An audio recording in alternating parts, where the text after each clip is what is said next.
Going down as one of the best all-around athletes of all time, Dave Winfield is one of just 5 to ever be drafted in 3 different sports, and one of just 3 to be drafted in 4 different leagues. And with these options, Winfield chose baseball and went on to have a Hall of Fame career. So let's look at Winfield's career and why he's one of the best athletes in American sports history. Totally sports-esque. Major League.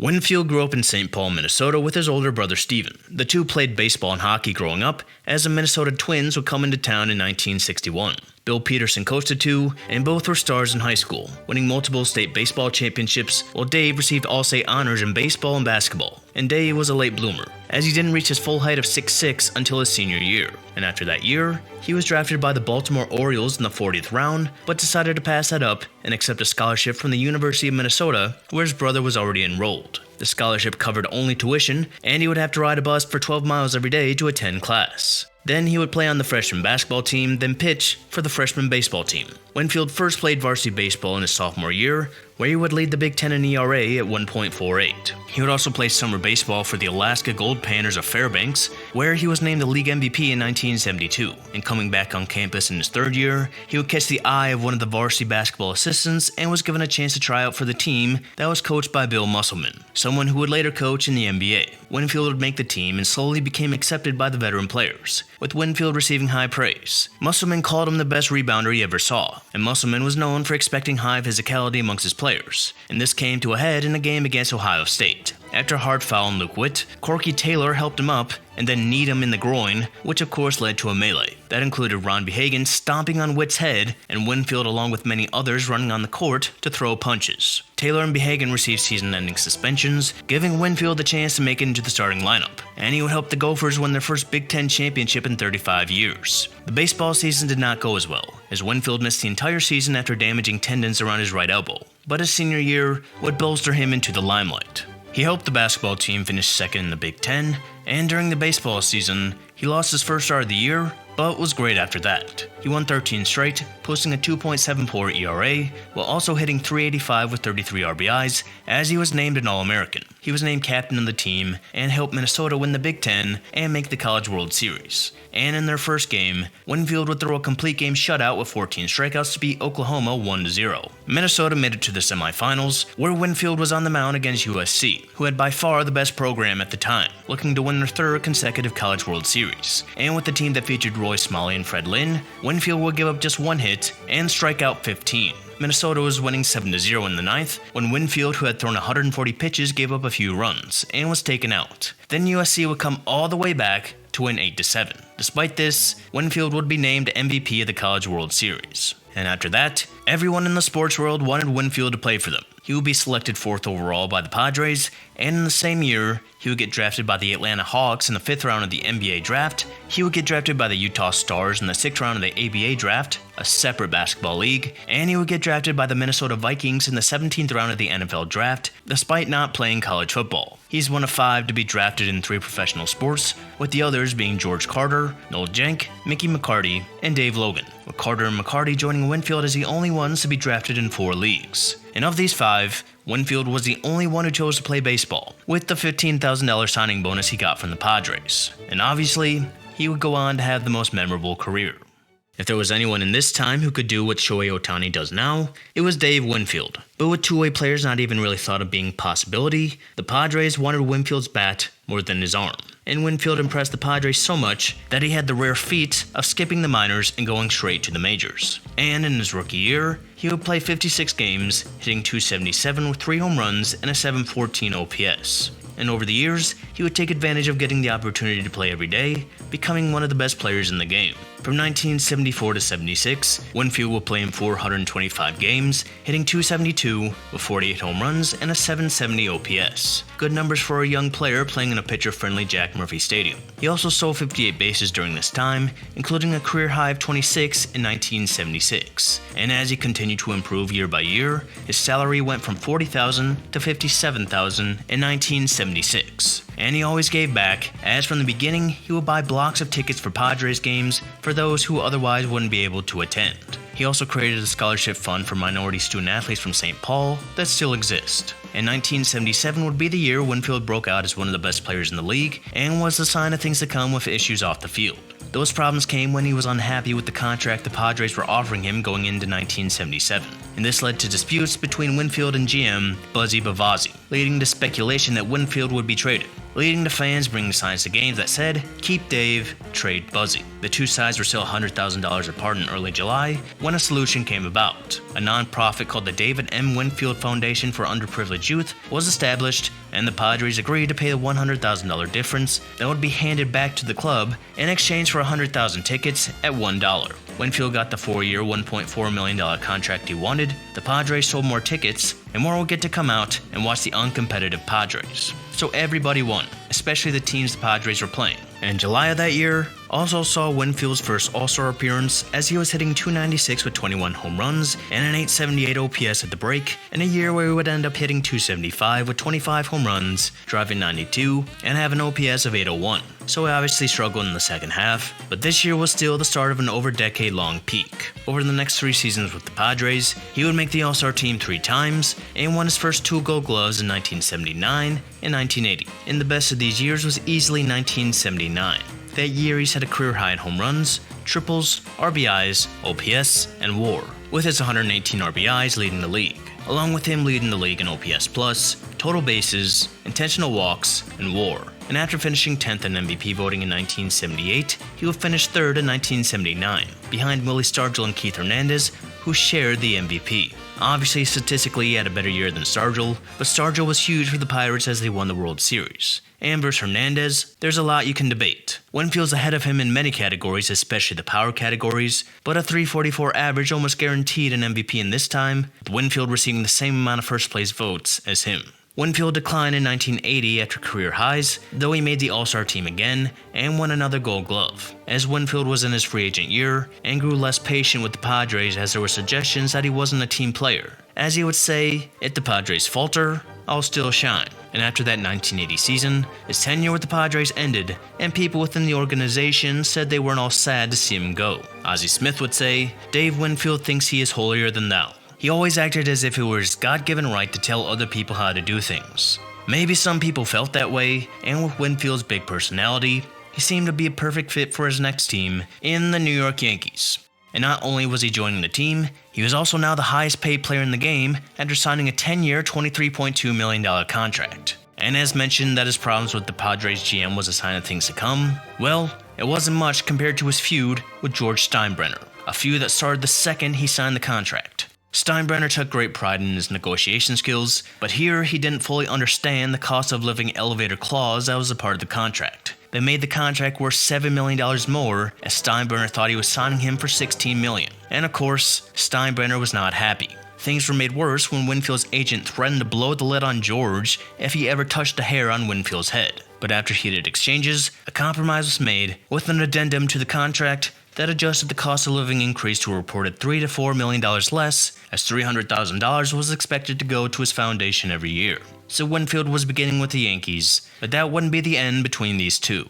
Winfield's first season with the Yankees came in the strike short in 1981, and he would keep on doing what he did in San Diego, making the All-Star team and winning his first Silver Slugger, hitting 13 home runs, driving in 68 with a .294 average and an .824 OPS in 105 games, which was good enough for a 7th place finish in MVP voting. And for the first time in his 9-year career, Winfield was going to get to play in the postseason, thanks in main part to the expanded playoffs being a one-time thing that year. And in the ALDS against the Brewers, Winfield was great, hitting .350 with 2 doubles, a triple, and an additional 5 singles, as the Yankees would win the series in 5. But that series was not a sign of things to come for him. The Yankees swept the A's in the ALCS, with Winfield getting his 2 hits in Game 2. And now Winfield was going to get to play in the World Series, going up against the team the Yankees beat to win their 2 previous titles in the Dodgers. Reggie Jackson and Greg Nettles would deal with injuries during the World Series, and Winfield had to step up. And he could not, as he didn't get his first hit of the series until Game 5, going 0 for 18 to start. And when he got the hit, he jokingly asked for them to keep the ball, similar to when a player gets their first career hit. While some found it funny, George Steinbrenner did not, as he would criticize Winfield after the series, as that would end up being his only hit, as the Yankees lost the series in 6 games. And spoiler alert, the thing that made it worse is that Winfield would never play another postseason game with the Yankees, but that didn't stop him from being one of the best in the game. Over the next 2 seasons, he would hit .281 with an .874 OPS, while hitting over 30 home runs, driving in over 100 in both seasons, as he was an All-Star, won a Gold Glove, a Silver Slugger, and finished top 10 in MVP voting in both years. And the most memorable moment from those 2 years came in an August game in 1983. As the Yankees warmed up between half innings in the 5th against the Blue Jays, Dave Winfield tossed the ball into the stands, and the ball hit a seagull in the neck, and the seagull died. Winfield was booed and had things thrown at him, and after the game was over, Winfield was actually taken to the Toronto police station and charged with causing the unnecessary suffering of an animal. Pat Gillick, the Blue Jays GM, paid his $500 bond after spending just 1 hour there, and Blue Jays fans would continue to taunt and boo Winfield until a few years down the line. And outside of 1981, 1984 was the most memorable year for Winfield during his time with the Yankees. And the reason for that is a chase for the batting title he had with Don Mattingly. That season, Winfield hit less home runs at 19, but still drove in 100 runners while hitting a career-high 34 doubles and recording an OPS of .908. The Yankees were in the race for the postseason, which they would not make, but what most Yankee fans were paying attention to in September was the race for the batting title between 2 on the team in Mattingly and Winfield. And something Winfield noted was the similarity this chase had between the 1961 home run chase between Roger Maris and Mickey Mantle. Obviously, it was 2 Yankees again, and a majority of the fan base and ownership was rooting for Mantle to hit the 61 mark. But it would be Maris who came out on top. And in 1984, the majority of the fan base and ownership was again rooting for one player, and this time it was Don Mattingly. And he would have went out as he collected 4 hits on the final day of the season to finish with a .343 average, while Winfield finished at .340. The two walked off the field together, but Winfield was clearly hurt by the one-sided fanfare, with members of the media acknowledging the race factor. Winfield would say on this, "Racism was all around me when I was on the Yankees and competing with Don Mattingly for the batting title. 2 guys on the same team, fighting one another for the same thing, against a background of manipulative media, and the perceptions of hundreds of thousands of fans that were created by that media." Winfield acknowledged that there was no problems between him and Mattingly, and he did not talk to the media on the final day of the season. And after this season in which Steinbrenner tried to trade Winfield to the Rangers, their feud would continue to escalate. In 1985, as the Yankees were about to miss out on the postseason for the 4th year in a row, Steinbrenner would say, "Where is Reggie Jackson? We need a Mr. October or a Mr. September. Winfield is Mr. May." Winfield obviously did not appreciate the comments, which were very unfair, and Steinbrenner continued to try and ruin Winfield's reputation. In 1986, a year in which Winfield hit 24 home runs and drove in 104 with an .811 OPS, Steinbrenner demanded that Lou Piniella platoon Winfield. And when he didn't, Steinbrenner was of course upset. In 1987, Steinbrenner began withholding payments that were owed to Winfield's foundation, even after 3 court orders to make the payments. Winfield would sue, and Steinbrenner would countersue, claiming that Winfield should step down from the position because he was running it for personal gain and could not be trusted. A Newsday report suggested that the foundation spent $6 for every $1 it gave away, this information being given by Steinbrenner's lawyers. Winfield would call Steinbrenner's actions immoral, improper, and reprehensible, as he felt Steinbrenner was trying to sabotage his career. Steinbrenner continued his efforts to trade Winfield, including trying to trade him for Kirk Gibson in 1987, and he stepped up the efforts before Winfield's 1988 autobiography was set to be published. But the problem was the 10-5 rule, meaning if a player's played 10 seasons in the majors and 5 with one team, then they cannot be traded without their consent. So Steinbrenner was stuck with a player who played in his 12th straight All-Star game in 1988, and finished 4th in MVP voting after hitting .322 with a .927 OPS while driving in 100 runners for the 7th time to match the number of Gold Gloves he had. And unfortunately for Winfield, he will miss all of 1989 with a back injury, snapping a streak of playing in 12 straight All-Star games. And somehow after this, tensions between him and Steinbrenner continued to worsen, with a story that would come out that makes this entire saga very hard to believe. Back in 1981, Winfield's agent introduced him to Howie Spira, a gambler with an alleged association to the Mafia, and arranged for him to make a $15,000 payment to Spira instead of him. Then 5 years later, Spira would approach Winfield and ask for money in exchange for information that would ruin George Steinbrenner. When Winfield refused, Spira went to Steinbrenner, and the two made a secret deal to find dirt on Winfield. Spira would eventually publicly accuse Winfield of betting on baseball, and with the whole Pete Rose ordeal just taking place, an investigation was launched that found no evidence that Winfield was doing such a thing. But they did find that Steinbrenner had paid Spear $40,000 to find any dubious info on Winfield, and he also tried to turn over potentially damaging info to the IRS on Winfield's foundation. Then on June 30th, 1990, Steinbrenner was ordered to resign from his role and was banned from day-to-day operations, a sanction that was lifted 2.5 years later. Spear would be found guilty of trying to extort an additional $70,000 from Steinbrenner and was sentenced to 30 months in prison.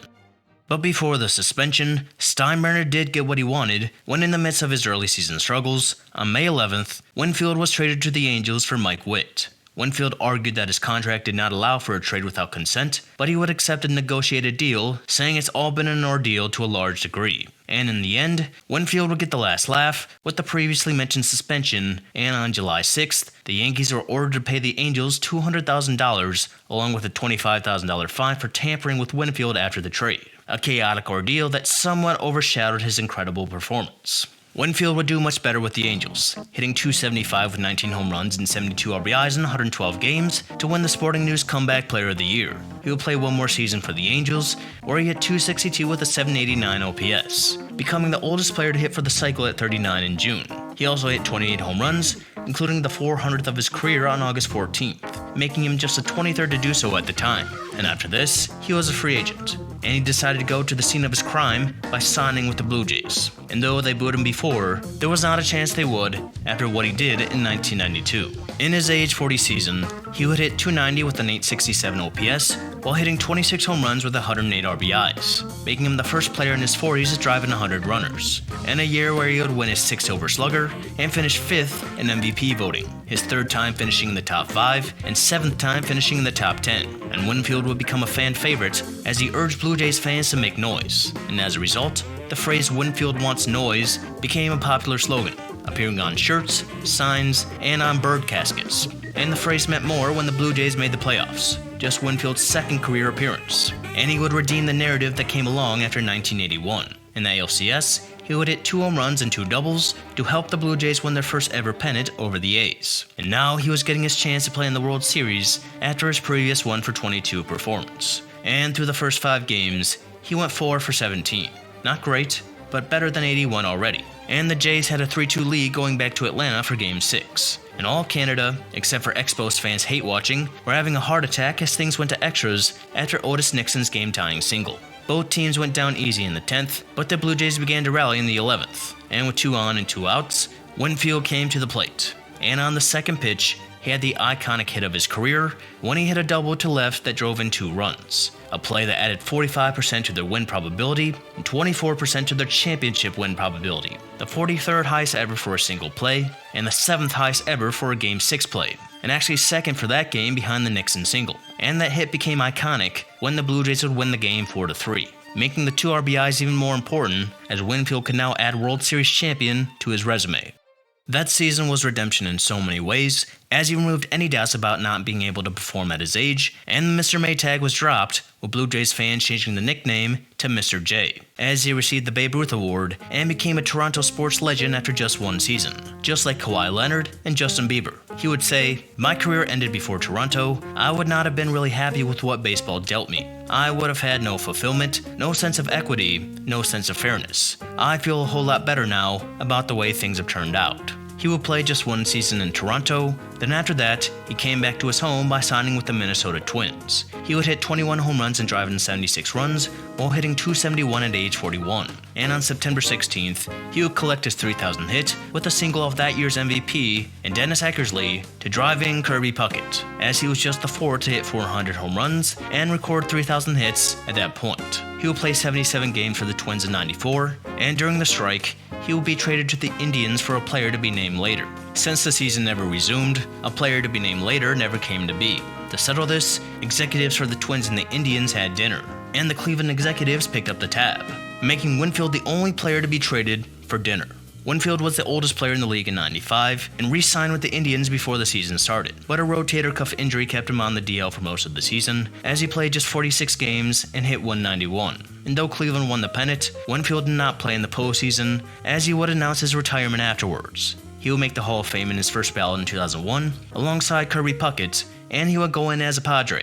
Dave Winfield finished his career with 465 home runs, 3,110 hits, 1,833 RBIs, a .283 average, an .827 OPS, and a 64.2 WAR, making 12 All-Star teams, winning 7 Gold Gloves, and 6 Silver Sluggers. And when he retired, he had one of the best all-around careers a player's ever had, and he still does. Winfield going into the Hall of Fame as a Padre reportedly irked George Steinbrenner, but at that point, Winfield said they began to patch things up, with Steinbrenner saying he regretted much of what happened, calling him one of the greatest athletes he's ever known. And that has to be the truth. As already mentioned, only 5 were drafted in 3 different sports, and Winfield was the only one who excelled and defied expectations. Obviously today, someone would probably not be drafted in 3 leagues with less rounds and more focus on single sports, but Winfield made the right choice to play baseball. The decision was easier when he was drafted 4th overall versus in the late rounds, and his athletic ability made him not just an incredible hitter, but also one of the best defenders in the game, and that ability allowed him to play a long, consistent career that allowed him to fulfill championship aspirations,